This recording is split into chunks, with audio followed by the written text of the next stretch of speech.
Riser isn't just about work. It's about having time for yourself before the rest of the world makes demands of you. It's about carving out a space in the morning to reflect, to focus, to build yourself up. Take Maya Angelou, one of the greatest poets and authors of all time. She had a strict morning routine.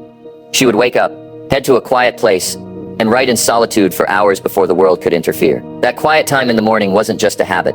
It was a foundation for her creativity and success. So what about you? What kind of life do you want to build? Do you want to stay stuck in the same routine, hitting snooze and rushing through your days? Or do you want to take control, wake up early, and start leading your life with intention? Here's the good news. You don't need to be a morning person to become an early riser. No one is born that way. It's a habit that is built, trained, and strengthened. It starts with a single decision tomorrow morning. When the alarm rings, choose discipline over comfort. At first, it will be difficult. Your mind will resist it. Your body will want to stay in bed. But if you push through the resistance, if you prove to yourself that you are stronger than your excuses, you will start to rewire your mindset. You will start to see mornings not as something to dread, but as something to own. And the moment you do that, everything changes. You stop living on autopilot and start leading your life with intention. You stop waiting for the perfect conditions and start creating your own opportunities. You become the kind of person who doesn't just dream. You wake up early and make it happen. So ask yourself, who do I want to be? Someone who sleeps through their potential, or someone who rises early and takes control? The choice is yours. Train your mind to be strong, and soon enough, waking up early won't be a struggle. It will be a privilege. Number 4, the power of solitude in the morning. In a world filled with noise, distractions, and constant demands, finding a moment of peace is rare. We wake up to notifications, emails, and messages that pull us in different directions before we've even had a chance to think. But there is a window of time where silence still exists. A time before the world wakes up, before the chaos begins. That time is the early morning. And in it lies one of the greatest advantages you can have: solitude. Solitude in the morning isn't just about being alone. It's about creating space for yourself. Space to think, to breathe, to reflect. When you wake up early, while the rest of the world is still asleep, you enter a different kind of reality. A world where everything feels clearer, where your thoughts aren't clouded by the noise of the day, where you can focus on what truly matters. Many of history's greatest thinkers, creators, and leaders embraced early morning solitude as their secret weapon. Albert Einstein, for example, was known for his love of solitude. He often took long, quiet walks in the morning, allowing his mind to wander and explore new ideas. He once said, "The monotony and solitude of a quiet life stimulate the creative mind." His ability to think deeply, free from distractions, led to some of the greatest scientific breakthroughs in history. It's no surprise that some of the most brilliant minds in history understood the value of silence. Solitude allows you to step away from the opinions and pressures of others and truly listen to yourself. What do you want? What are your priorities? What kind of life are you building? These are questions that can only be answered in stillness. In our modern world, solitude is often misunderstood. People associate being alone with loneliness, but they are not the same. Loneliness is a feeling of emptiness. Solitude is a choice, a tool for growth, a way to reconnect with yourself. Take Leonardo da Vinci, one of the most creative geniuses the world has ever seen. He understood that solitude was necessary for deep thinking and discovery. He once said, "If you are alone, you belong entirely to yourself. If you are accompanied by even one companion, you belong only half to yourself. In the early morning hours, you belong entirely to yourself. There are no distractions, no interruptions, just time to think, to learn, to create." But solitude in the morning isn't just for artists, scientists, or writers. It's for anyone who wants to take control of their life. Imagine waking up early before the demands of work, family, and responsibilities take over, and having time just for yourself. No rushing, no stress, just time to sit with your thoughts, to plan your day, to reflect on your goals. That kind of morning changes everything. Consider Kobe Bryant, one of the greatest basketball players of all time. He was famous for his Mamba mentality, a mindset built on discipline, focus, and relentless improvement. His mornings were sacred. Before anyone else was awake, he was already in the gym, training in silence, perfecting his craft. He understood that the early morning wasn't just a time to work. It was a time to be fully present, to be alone with his thoughts, to visualize his success. That solitude gave him the edge over everyone else. Now, you don't have to be a world-class athlete to benefit from early morning solitude. Even just 10, 15 minutes of quiet time can make a huge difference in how you feel, think, and act throughout the day. In those moments, you can meditate, journal, or simply sit with your thoughts. You can focus on your breathing, listen to your inner voice, and remind yourself of what truly matters. But here's the catch.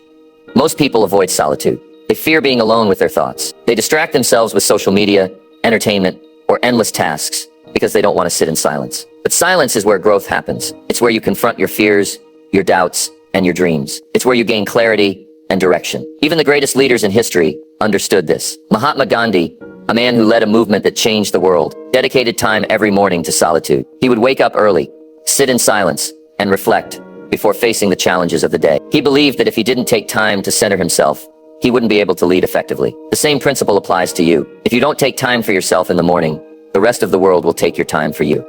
Your day will be filled with distractions, obligations, and interruptions, leaving you exhausted and unfocused. But if you start your day with solitude, you take control. You enter the day with a clear mind, a focused heart, and a strong sense of direction. So how can you practice solitude in the morning? Start with something simple. Wake up 15 minutes earlier than usual. Just 15 minutes of silence can transform your mindset. Resist the urge to check your phone. Instead, take a deep breath and just be present. Journal your thoughts. Write down what's on your mind, your goals, your feelings. Go for a quiet walk. Let your thoughts flow without distraction. Meditate or sit in silence. Focus on your breathing and let your mind settle. You don't need an hour. You don't need a complicated routine. You just need to give yourself the gift of time. Time to think, to breathe, to reconnect with yourself. In the end, solitude in the morning is not about isolation.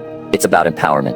It's about building a foundation of clarity and peace before the world tries to shake you. It's about stepping into your day, not as a person reacting to life, but as a person leading it. So tomorrow morning, before the noise begins, take a moment for yourself. Sit in silence. Listen to your thoughts. Feel the stillness. And in that quiet moment, remind yourself, this is where strength is built. This is where clarity is found. This is where success begins. Number 5. Successful people and their morning rituals. Success doesn't happen by accident. It's not luck, and it's not just talent. It's the result of daily habits, repeated over time, with discipline and purpose. And if you look at the most successful people in the world, you'll notice one common pattern. They all have a structured morning routine. Morning rituals are not about waking up and rushing into the day. They're about setting the tone, building momentum, and taking control before the world demands your attention. A strong morning routine doesn't just help you feel productive.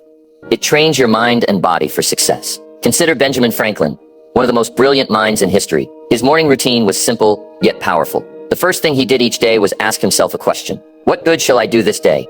By setting an intention first thing in the morning, he ensured that his day had meaning and direction. He then spent time reading, planning, and exercising, knowing that these activities prepared him to perform at his best. His success wasn't just a result of intelligence. It was a result of daily discipline. But Franklin wasn't alone in this practice. Many of the world's top performers, from CEOs to athletes, follow structured morning rituals that allow them to operate at their highest level. Let's break down the key morning habits that have helped some of the most successful people in history reach extraordinary heights. One of the most common rituals among high achievers is waking up with purpose. Instead of hitting snooze multiple times, they get up the moment the alarm rings. This small decision sets the tone for the rest of the day. If you start your day by giving in to the temptation of just 5 more minutes, you're training yourself to delay action in other areas of life. But if you wake up immediately, you train your mind to take control. Take Howard Schultz, the former CEO of Starbucks. He wakes up at 4:30 a.m. every morning and follows a strict routine. He exercises, spends time reflecting, and then drinks his first cup of coffee while reviewing his goals for the day. This structure gives him clarity and focus before he steps into the fast-paced world of business. The next critical habit is physical movement. Successful people understand that energy is everything. If your body is sluggish, your mind will be too. That's why some of the world's greatest minds prioritize exercise first thing in the morning. For example, Barack Obama during his presidency made it a point to work out every morning. He understood that if he didn't take care of his body, he wouldn't have the energy or mental sharpness needed for the challenges ahead. Whether it's a full workout or just 10 minutes of stretching, moving your body in the morning helps wake up your system, improve focus, and build discipline. Another powerful ritual is feeding the mind. What you put into your brain in the morning sets the tone for how you think and operate for the rest of the day. Successful people don't start their day by scrolling through social media or diving into emails. They start by learning something that expands their thinking. Consider Bill Gates, co-founder of Microsoft. Every morning, he dedicates time to reading and absorbing knowledge from books, articles, and newspapers. He believes that learning is a lifelong process, and by starting his day with new ideas, he stays ahead of the curve. If one of the world's most successful billionaires can find time to read in the morning, so can you. But success isn't just about productivity. It's also about mental clarity and emotional balance. That's why many high achievers start their day with meditation, prayer, or journaling. One of the greatest examples is Mahatma Gandhi. Despite leading one of the most significant movements in history, he never let the stress of the world dictate his state of mind. Every morning he practiced silence and reflection. He believed that if he didn't take time to center himself first, he wouldn't be able to lead others effectively. Another key practice is visualization and goal setting. Many successful people take time each morning to picture their success, reaffirm their goals, and mentally prepare for the challenges ahead. Take Arnold Schwarzenegger, for example. Long before he became a world champion bodybuilder, a Hollywood star, and the governor of California, He used the power of visualization. Every morning he would picture himself achieving his goals, whether it was winning a bodybuilding competition or starring in blockbuster films. By seeing his success in his mind first, he trained himself to take action toward making